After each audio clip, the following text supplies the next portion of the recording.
hasta donde ustedes han visto en sus consultas, ¿de dónde viene el entendimiento que hombres y mujeres tienen en este momento de lo que es el placer? Ahí hay una, digamos, hablo por los hombres, ¿no? Y como dijo Camila ahorita, como la exploración genital masculina siempre ha sido como más abierta para los hombres, ¿sí? Se han permitido, como está ahí, lo veo todo el tiempo, cada vez que voy al baño está ahí. En muchas casas creo que se permitieron mucho más esta exploración genital para los hombres. Sin embargo, en muchos casos creo que se quedó ahí, porque yo pienso hoy en día que tan diferente hubiera sido, digamos, esta primera experimentación, el hombre o el niño, digamos, con sí mismo, cuando entra la mamá, cuando entra el papá y la reacción es de susto, ¿no? De vergüenza, de asco. ¿Qué estás haciendo? Esto está sucio, escóndelo, no digas a nadie. Y desde este primer momento ya se quedó la herida, que la sexualidad es algo sucia, algo que no se puede como experimentar libremente. Y desde ese entonces se vuelve un hábito que uno dice, pues no lo voy a dejar porque se siente delicioso, pero lo voy a hacer escondidos en el baño y luego entra, digamos, la pornografía.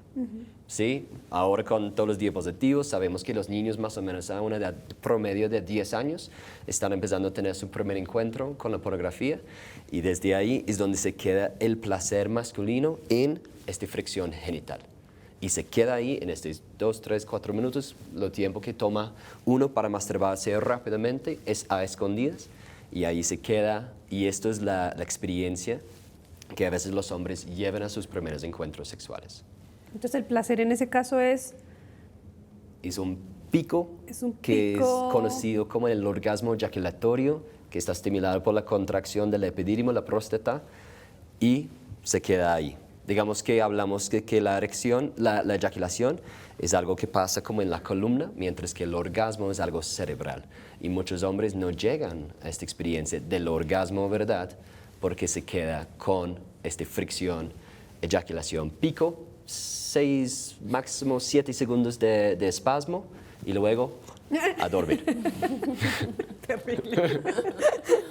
Bueno, y en la mujer, ¿cuál es la idea del placer? Mira, yo creo que viene desde dos lugares. Uno, que es el lugar social, que yo dividiría en dos, que es la pornografía, porque por lo menos mujeres de nuestra generación y muy probablemente de generaciones más pequeñas, hemos sido educadas, si no directamente por la pornografía, por experiencias con hombres que han sido educados por la pornografía. Es decir, indirectamente educadas por la pornografía. Y el otro gran lugar es el silencio, porque las mujeres sí que sufrimos de silencio en la casa, en el colegio, esto es, o sea, la sexualidad es Bruno y el placer también, ¿sí? Entonces, como nada, y muchas veces en consulta, las mujeres me dicen, no, sabes que en mi casa bien porque no hablábamos de eso, y yo, ¿cómo así? Es como si tú comes todos los días o tienes un deseo de comer, tienes una necesidad de comer, pero nadie habla de la comida, nadie habla de si te gusta o no te gusta, pues eso va generando algo neurótico en la cabeza, decir, pero ¿por qué nadie habla de esto que para mí es normal? Si yo tengo deseo, tengo erotismo y no se habla de eso, pues yo voy generando en mi cabeza que eso, hay algo mal con eso, ¿no? Y creo que hay otra parte, pues que es muy reciente igual, pero son como todos los estudios científicos que de ahí también viene la concepción del placer, que para mí pues son estudios que son muy válidos porque al menos nos han permitido como estudiar el cerebro, en qué pasa ahí adentro, ¿no? Pero pues lo que tenemos a la mano son Masters y Johnson que han dicho esto que está diciendo Samuel, ¿no? Es como que la fase de excitación, el pico del orgasmo, la meseta, el pico y después te vas, periodo de refractación, ¿sí? Entonces eso nos hace como unas sexualidades de picos que por lo menos las personas que hemos investigado más y que hemos explorado más y que nos dedicamos a eso sabemos que hay otros tipos de sexualidad que no son los que están en el libro o en la ciencia que nos dice esto es lo único que hay y que hoy en día ya se está demostrando que las mujeres multiorgásmicas, por ejemplo, existen obviamente y que somos varias y que somos muchas y que somos casi todas y entonces la ciencia dice, ok, ¿y cómo investigamos eso? ¿No? Pero de esos dos lugares creo que viene como la elaboración del placer. O sea, hay muchas cosas de las que no estamos hablando, ¿no? La erección en la mujer, la eyaculación en la mujer, el multiorgasmo en la mujer, el multiorgasmo en el hombre, ¿no? ¿Cuál sería una sana aproximación del placer en ambos casos? Entender cuál sería como la corrección de este error que tenemos en la génesis del concepto, pues? Yo creo que empezamos a definir qué es el placer desde ahí y luego explicar el por qué. Sí, porque ya sabemos que si tiene unos efectos increíbles, el orgasmo, por ejemplo, qué efecto tiene en la salud, el sistema respiratorio, en la sistema digestiva, tiene unos beneficios impresionantes para el estado de ánimo. Hay unos movimientos para empezar a estudiar mucho más este tema. Lo que dice Camila es como, se siente como si estuviéramos como arrancando después de tantos años, como ahora sí estamos cogiendo el gusto por este tema. Pero hay una mujer en Estados Unidos que estaba intentando promover un estudio sobre la masturbación femenina para que lo pudieran estudiar y observar los efectos en el cerebro para ver si podría combatir la depresión. Ajá. Y la respuesta de los psicólogos que eran sus superiores era, no quiero imaginar a mi hija en ese estudio. Y lo negaron. Entonces nos quedamos O sea, prefiero ver a mi hija "Ay". deprimida que masturbándose.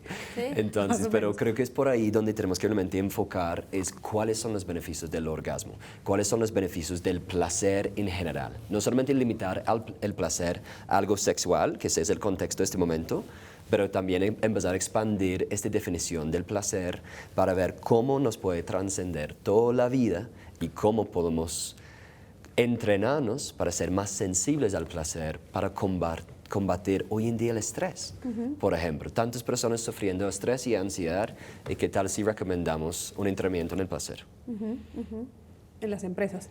Estamos Recursos humanos. intentando entrar ahí, pero está difícil.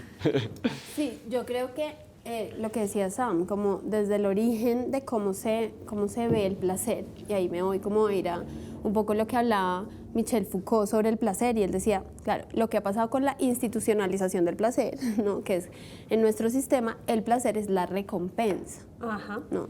Entonces, si te portas bien como un perrito, te doy la galletita y tú saltas y te lo comes, pero eso es un instante.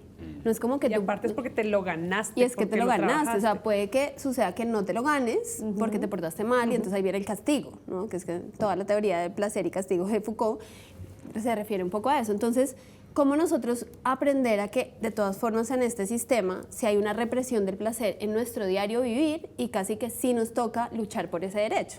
¿No? Y cuando uno en consulta pregunta, bueno, ¿tú tienes momentos placenteros? Realmente como sociedad nosotros no sabemos qué es el placer.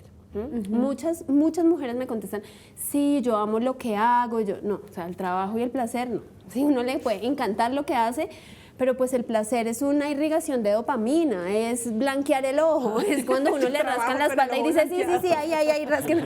Sí, es como esos momentos, uno no los tiene ni en el gimnasio, ¿sí? Ni los tiene trabajando.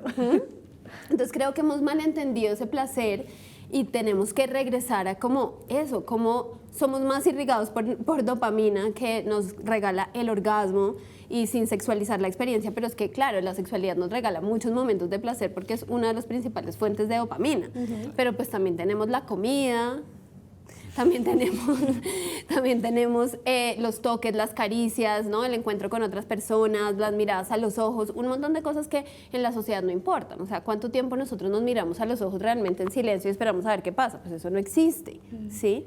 Y como decía Sam, con este tema tan fuerte que tenemos hoy en día del estrés, es que realmente eso sí que debería ponerse en las mesas de las instituciones, porque es que la única manera de combatir el estrés es subiendo las hormonas del placer. No hay otra manera, ¿sí? Por más de que uno diga, no, que siente, se medite, sí, todo eso va a calmar, pero realmente si tú quieres eliminar, lo que toca hacerle un boost a esto, que es la dopamina, la oxitocina, lo que te hace sentir que estás vivo y que te place vivir.